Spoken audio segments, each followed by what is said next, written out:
yeah, wah, yeah, huh, huh.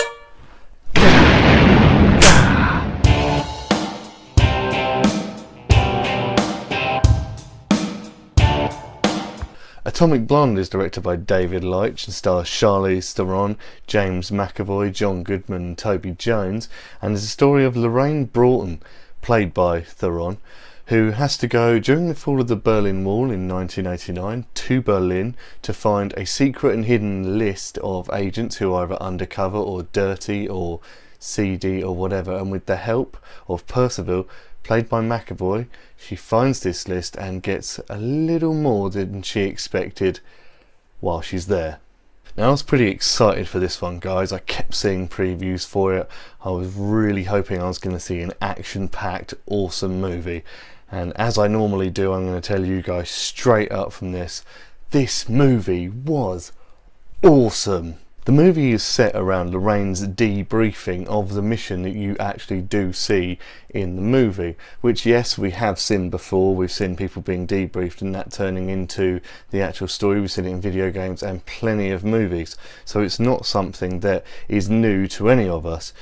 But I really liked it in this. I thought it really, it captivated you onto what was happening next, what was going to go on.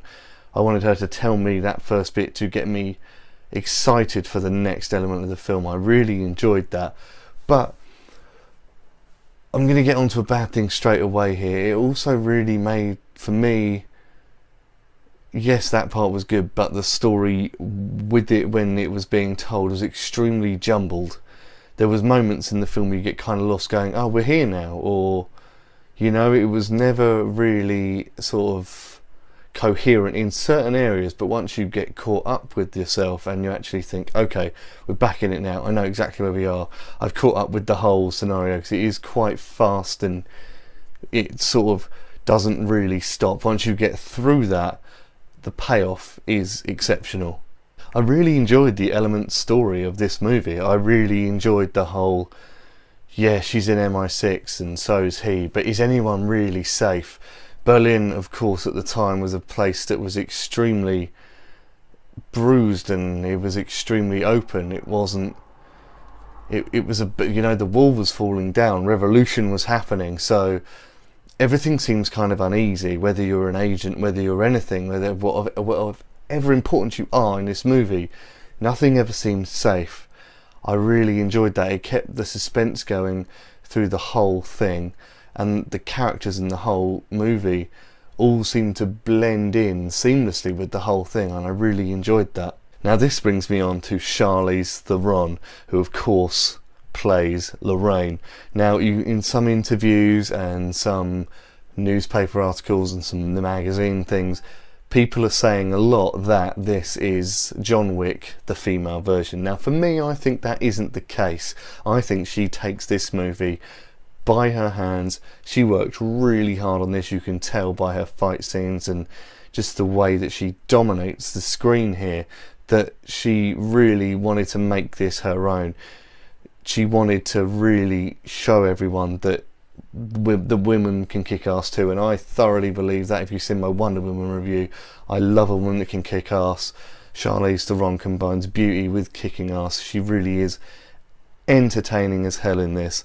I think that she keeps you so engaged that you want her to succeed. You want her, yes, she gets her ass handed to her, but you know that she's so good at these fight scenes, and her character is obviously very good at close combat, that you are egging her on. You're like, yes, go, go, go. I was constantly rooting for her, and I fell in love with the character of Lorraine. She was so captivating for me. I really enjoyed her.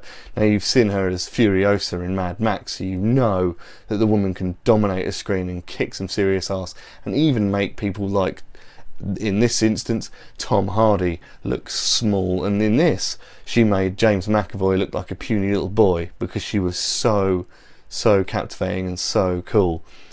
One bad thing I would say about her is I could never really get my hands on was what was going on with the accent. She was supposed to be playing a woman who was clearly British, but her American accent kept slipping through. Yes, I know she's American, actually South African, but the accent kept slipping through, and that annoyed me slightly. But that's my only real gripe with her characterisation. If that's the only gripe I have, that she sort of got her accent a bit weird, I think that's a pretty goddamn good thing to say. Carrying on with characterisation, I think that James McAvoy was extremely entertaining as Percival. I love him anyway as an actor. I love him in the movie Split. I think he's fantastic in that movie. Of course, everyone knows him as Charles Xavier in the X-Men movies. Now, it is a completely different character, really. It's like yin and yang of Lorraine. He's a man who is, of course, an operative that she has to go and meet while in Berlin, but he has taken Berlin to his heart. He has taken it under his wing, and he has really embraced the sort of revolutionary attitude in Berlin, and he's turned into a hustler and a man who looks after him. Yes, I would say that there is the usual James McAvoy overacting. If you've seen him in Victor Frankenstein, you'll know exactly what I mean. He does have tiny little instances of that in the movie, but that I get away from that when you have the connection and the relationship between him and Lorraine, and they clearly worked really hard with each other to get this thing right, and I really enjoyed it right to the end. Now, of course, no spoilers, but he really does get more and more captivating for me right to the end of the movie. I really did enjoy his performance. One character I just couldn't get my hands on in this movie, and I really couldn't get to grips with as much as I did with McAvoy and Theron's characters, is the character of Delphine, played by Sofia Boutella. Now, I've talked about her before in my review of The Mummy on my channel. I said that I liked her in Kingsman, and in this movie, yeah, I like her character, and I do like Sofia Boutella as an actress, but I think that her character is unnecessarily in this story. She was really the only part that she really had to play in this, other than trying to seduce Lorraine, was telling her something that she'd already figured out. I don't know if that was to give Lorraine sort of some pain to deal with later on in the movie, or some conflict later on, I don't know, but I really didn't understand why she was there, because Lorraine eventually figured out everything. Without any spoilers, she figured everything out anyway.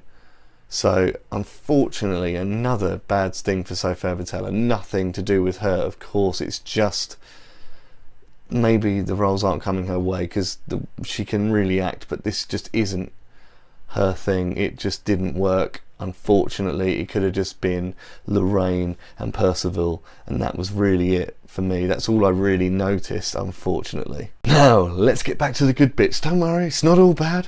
I'm not all doom and gloom. There is two things that I really liked in this movie. One was the action set pieces, and two was the soundtrack. Now, let's start with the action set pieces.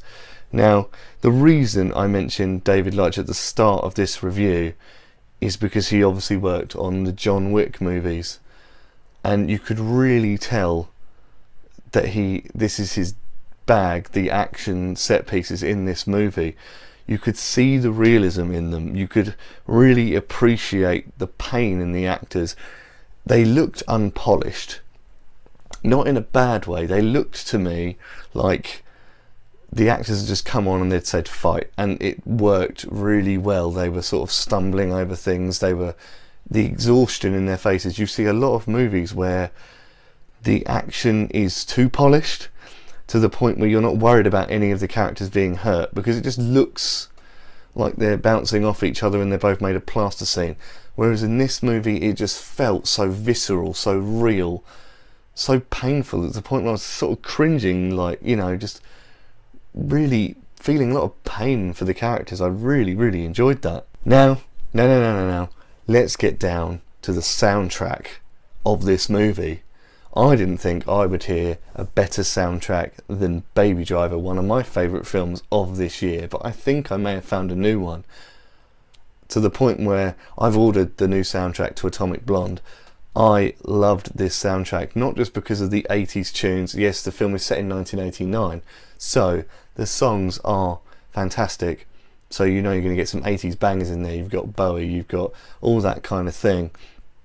But the way that they were used, for me, was extremely important. Now, Charlize Theron might be walking across Berlin next to the wall, so it's grey, it's damp, it's snowing, it's horrible, and they randomly have an uplifting 80s song. I really enjoyed that. I think it made the whole situation lighten up. It made it made a sense of euphoria came across here because of the way the songs were used and the points that they were placed. Now, some people might think they were sort of a bit misplaced because you think you should have some gloomy violins or something, but I really didn't think that. I thought that it made me feel differently. It made me feel two things at the same time. Very odd to explain, but they also used the songs in a way that I really enjoyed in terms of, say they're in a car, they turn the music on, so you hear it in that radio tinny format, and then it encapsulates the whole sort of sound system in the room, so it's obviously part of the soundtrack. Now, they would do that to the point where sort of you're in an outshot view with someone else, and the car would drive past and the song would still be playing. It was one of these things where they utilised it in every room that the character was in, and they'd have an outside shot and you'd still hear it. So she jumps out of a window in one scene, comes out of it, and you can still hear the song that was playing throughout the entire scene. You know what I mean? It sort of integrated and then left the character with the song still playing in the background in sort of the sound system or whatever it was. I really enjoyed that. It seems kind of weird at first, sort of had the song coming and going, quiet and loud. It's sort of very disorientating, but I really enjoyed it. It's a very different way to use your soundtrack, is to have it not just part of the scene, you know, as normal music is, but then it becomes part of the background of the scene as well. I really enjoyed that. I really appreciated that they took the time to use the soundtrack into every little part, much like Baby Driver did. So I can really sink my teeth into that, and I can really listen to one of those songs again and imagine that scene, because it's part of the scene as well as the follow-up to it. You know, it's really different like that. I really enjoyed that and really appreciate the time and effort they took. Guys, this is one of my favourite movies of the year. It is a great original story. Actually, it was adapted from a novel called The Coldest City. I really enjoyed this movie. Charlize Theron kicks some serious ass. She looks amazing. She really stole the show in this movie. James McAvoy, of course, is amazing. I love him. He's one of my favourite actors as well.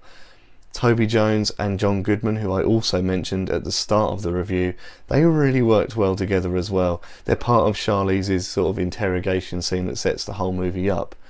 I really enjoyed them. They really were a dark seed in this movie. They really worked well and really helped move the story along. Now, they could have been these quite, they're big actors, but they just sort of are there for the point of it, but actually they really did drive the story, and I really did appreciate their characters. My only real issues were, of course, the poor Sofia Boutella and her character. Again, I'm sorry, this is the second time, but that's not her fault. And of course Charlize's waving accents, but that is about it. Guys, I thoroughly recommend that you go and see this movie. With all this being said, guys, I give Atomic Blonde a 4.5 out of 5. It is an amazing movie. I'm losing words here. It is an amazing movie. It used its soundtrack so well. Its action was so organic and awesome. It made you sort of feel the pain with these people. It was awesome. One of my favourite movies of the year, guys. I really recommend that you go and see it. So there it is, guys. There is my opinion on Atomic Blonde. If you've seen the movie, then please let me know what you think in the comments down below. Please don't forget to like, share and subscribe. Also follow me on Facebook. You know the deal, and I'll see you guys in the next video.